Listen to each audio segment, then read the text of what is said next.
Tu es toujours dans mes pattes, me disait souvent ma mère après la mort de mon père.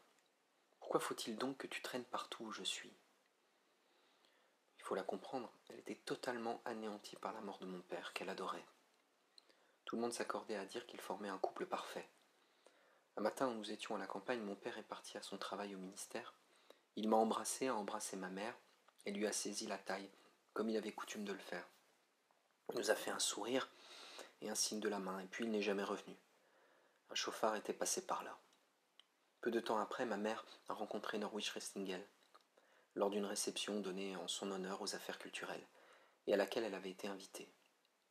En vérité, les fichiers n'avaient pas été mis à jour, et lorsqu'elle avait reçu l'invitation adressée à mon père et à son épouse, elle s'y était rendue, pour se distraire sans doute, ou par faiblesse, par ennui, par dépit, je ne sais quoi.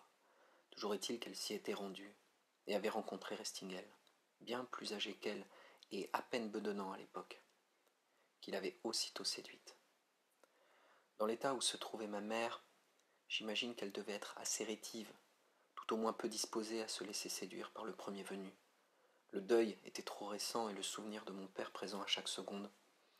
Mais elle était en même temps dans un tel état de faiblesse morale que, si celui qui se présentait à elle n'était pas justement le premier venu, et c'était le cas de Restingel, en l'honneur de qui était donnée la réception à un homme intellectuellement remarquable, c'est tout à fait indéniable, aux manières parfaites, un gentleman en somme, fils de bonne famille et poète en renom, dont les qualités principales étaient son mépris total pour le pouvoir et sa haine de la flatterie, ce qui était tout à son avantage, à manière de mots en plus, mais tout sauf rhéteur, détestant le bavardage, ne parlant jamais trop, ni pour ne rien dire, quelqu'un d'assez séduisant en somme.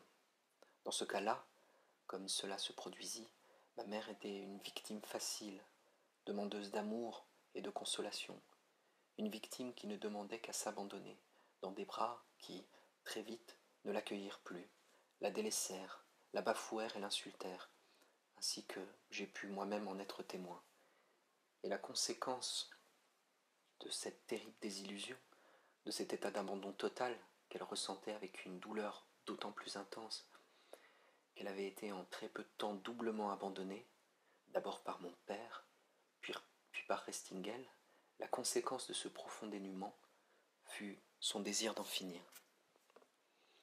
Et son cadavre ballottant à une poutre du grenier, moi tirant sur ses jambes pour la faire redescendre, agrippée à ses jambes comme je l'étais toujours, ainsi qu'elle me le disait avec agacement. Tu es toujours dans mes pattes. Occupe-toi un peu, tu n'as donc rien d'autre à faire que de me suivre partout, disait ma mère. Et la maison était vide, quoiqu'encombrée de plantes vertes, de cages et de chats. Je n'aurai pas le temps aujourd'hui d'arroser les plantes, ni de nourrir les chats, disait ma mère. Tu n'as qu'à t'en occuper. Et elle sortait pour aller retrouver Restingel. Ainsi qu'elle ne me le disait pas, mais je le devinais sans peine. L'arrosoir bleu à la main, je faisais le tour des plantes. J'aimais bien ça du reste. De grosses plantes bien encombrantes, de véritables petits arbres pour certains, qui croissaient de façon exponentielle, car ma mère avait la main verte, comme on dit. C'est bien que, par endroits, se dressait devant moi une véritable muraille végétale, un réseau enchevêtré de tiges et de feuilles larges et charnues qu'il me fallait écarter de la main, comme on écarte un rideau, pour parvenir à leur base, et les inonder d'eau. J'arrosais la forêt vierge, remplissais les gamelles, et montais dans ce grenier où était déjà pendu dans l'ombre le fantôme futur de ma mère. Mais je n'en savais rien, et je passais mon temps à fouiller dans des boîtes en fer que ma mère avait disposées sur 2 matelas crevés qu'elle avait conservés Dieu sait pourquoi, au milieu d'un assemblage de cages à oiseaux qui avait appartenu à son père, oiseleur réputé dans toute la région. Et j'extirpais de ces boîtes les innombrables photos en vrac qu'elles contenaient.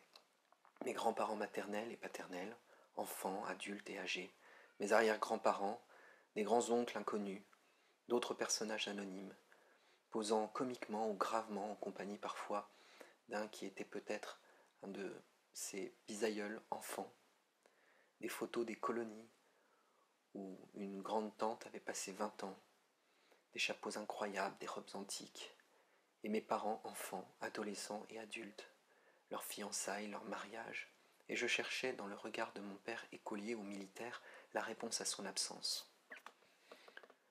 Lorsque ma mère revenait, je descendais, ne la quittais plus, ne voulais plus qu'elle parte, jamais.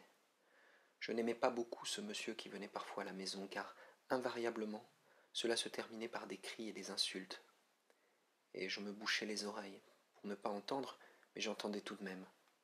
Il détestait les chats, trouvait qu'il y avait trop de plantes vertes, avait ironisé sur les cages à oiseaux et le métier de mon grand-père. Un jour qu'il m'avait accompagné au grenier pour y chercher avec moi un cadre pour une gravure qu'il avait offerte à ma mère. Mais elle partait souvent le rejoindre, ou bien c'est lui qui venait. Et je ne sais pas ce que je détestais le plus. C'était à cause de lui qu'elle ne s'occupait plus de rien dans la maison, qu'elle me rabrouait lorsque je venais vers elle, en me disant d'un ton agacé: « Tu es toujours dans mes pattes, tu n'as donc rien de mieux à faire ?» Et ce jour-là, agrippé à ses jambes, je criais pour qu'elle redescende. J'étais monté au grenier croyant qu'elle était partie sans rien me dire. Je retenais mes larmes, car il n'y avait personne à qui les montrer. Je m'apprêtais à les laisser couler devant les photos de mon père ou de ma mère jeune. Elle ne m'avait même pas dit d'arroser les plantes, mais je l'ai fait. Je les avais d'ailleurs inondées et l'eau débordait sur le carrelage en flaques. Le matin même, il y avait eu une scène incroyable entre Restingel et elle. Il lui avait dit qu'il ne pouvait plus continuer, et elle avait hurlé, et ça avait duré longtemps. J'avais encore dans les oreilles le bruit de leurs cris. Elle n'aurait qu'à mettre les bottes. Je me souviens que je pensais ça. Si elle n'était pas contente, elle mettra des bottes et pataugera dans l'eau. Elle n'avait qu'à me prévenir, tant pis pour elle, et je la détestais à ce moment-là. J'avais ouvert la porte en maugréant et reniflant, m'étais dirigé comme à mon habitude vers les boîtes en fer sur les 2 matelas, mais n'avais rien noté pour l'instant. Pourtant, il y avait quelque chose d'inhabituel, mais je ne savais pas quoi. Et j'ai remarqué, alors, qu'au fond du grenier, les cages à oiseaux étaient dérangées. Plus exactement, car elles n'étaient pas vraiment rangées auparavant, que 3 d'entre elles étaient disposées d'une manière inhabituelle. 2 l'une sur l'autre, et la 3e renversée à côté.